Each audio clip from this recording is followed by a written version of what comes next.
Les chroniques judiciaires de Paul Bruno.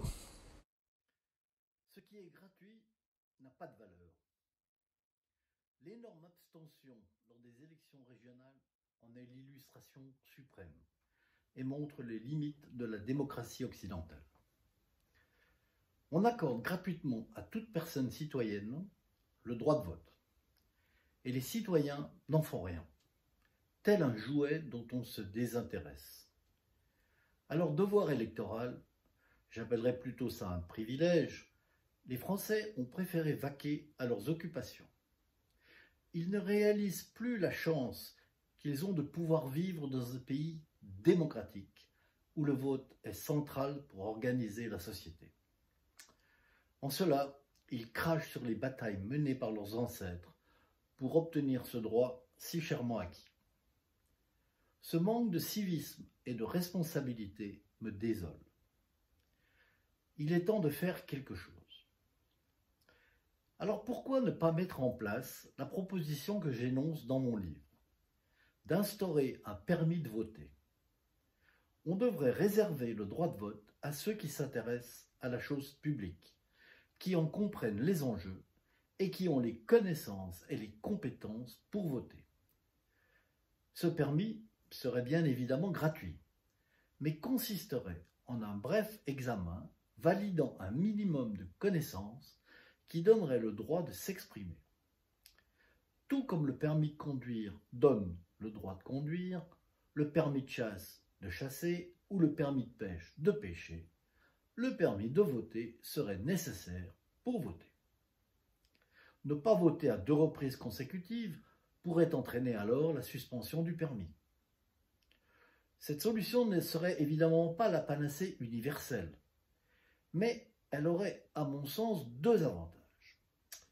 Restaurer un certain sens civique en mettant les citoyens face à leurs responsabilités et protéger la démocratie contre les démagogues de tout poil et les clientélismes qui ciblent des communautés ou des groupes d'intérêt. Le clientélisme électoral qui fait la part belle aux minorités agissantes et visibles n'est pas la démocratie. Ce n'en est qu'une perversion. Lors de ces élections, seuls 32% des inscrits se sont déplacés dimanche. Reflètent-ils l'opinion de la majorité? Ou ne sont-ils pas plutôt les plus militants pour promouvoir leur cause? Ce à quoi on assiste au niveau politique, c'est ce qui se passe dans nombre de copropriétés, où un grand nombre de copropriétaires abandonnent leurs droits et leur pouvoir de décision à un petit nombre d'entre eux, informés et motivés, qui font l'effort de se documenter et de suivre les dossiers. Mais là aussi, il faut distinguer ceux qui donnent pouvoir aux gens informés pour les représenter et ceux qui ne font rien, abandonnant purement et simplement leur possibilité d'exercer leurs droits et leurs responsabilités. Au final, imposer un permis de voter consisterait donc à remettre entre les mains de ceux qui s'intéressent à la chose publique le pouvoir d'influer sur le cours des choses, en fonction des connaissances qu'ils ont et du sens des responsabilités qu'ils portent. Même s'il faut être prudent sur l'analyse d'un scrutin, où moins d'un tiers des citoyens inscrits ont voté, on pourra en tirer 2 conclusions. 2 conclusions essentielles.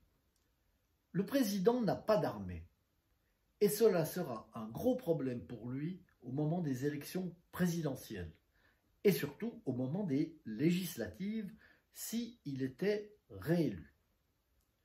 En effet, où trouvera-t-il une majorité pour le soutenir en cas de victoire en avril 2022? Les résultats des régionales ont rebattu les cartes, et il lui sera beaucoup plus difficile de débaucher au sein du parti LR qui sort ragaillardi de ce scrutin. Quant au Rassemblement national, c'est une véritable claque pour Marine Le Pen et sa ligne politique, qui n'a pas mobilisé ses troupes. Alors que les sondages donnaient un réel espoir au RN de briser le plafond de verre et de gagner enfin une ou plusieurs régions. Ce résultat affaiblit considérablement Marine Le Pen et ouvre la porte à une candidature plus radicale, plus ancrée dans la ligne historique du Front National, qui pourrait bien être incarnée par Éric Zemmour, qui semble décidé à tenter sa chance.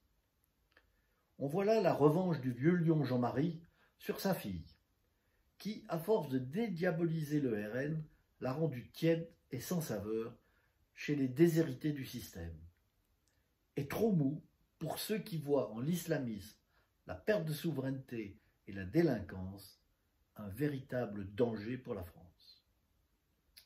On le saura sous peu, mais je vois bien Éric Zemmour annoncer officiellement sa candidature à l'automne, en septembre-octobre.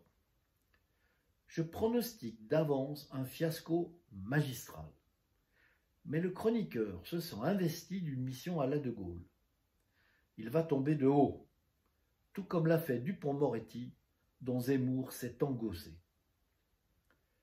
J'attendrai les résultats définitifs du second tour pour donner mon opinion sur ce qui attend la droite et la gauche au printemps prochain. Il y a beaucoup à dire. Football pour finir. La France s'est qualifiée péniblement hier soir pour les huitièmes de finale de l'Euro grâce à un arbitrage favorable de l'arbitre espagnol. Benzema a marqué un doublé, ce qui comble ceux qui ont réclamé son retour. Mais cette équipe ne m'a pas convaincu. Les Français, s'ils jouent ainsi, feront bien de se méfier de la Suisse, qui sera motivée comme jamais pour éliminer leurs voisins champions du monde et qui bien souvent les regardent de haut. Espérons que Bucarest ne rentre pas dans l'histoire de l'équipe de France comme Séville en son temps. La victoire se donne souvent à celui qui la veut le plus. Alors à vous de jouer, messieurs. Montrez-nous que vous avez vraiment envie.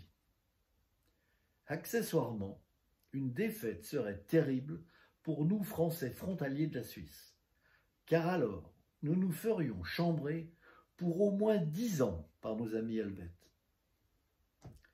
Arvis pas les amis, et à jeudi, si le cœur vous en dit.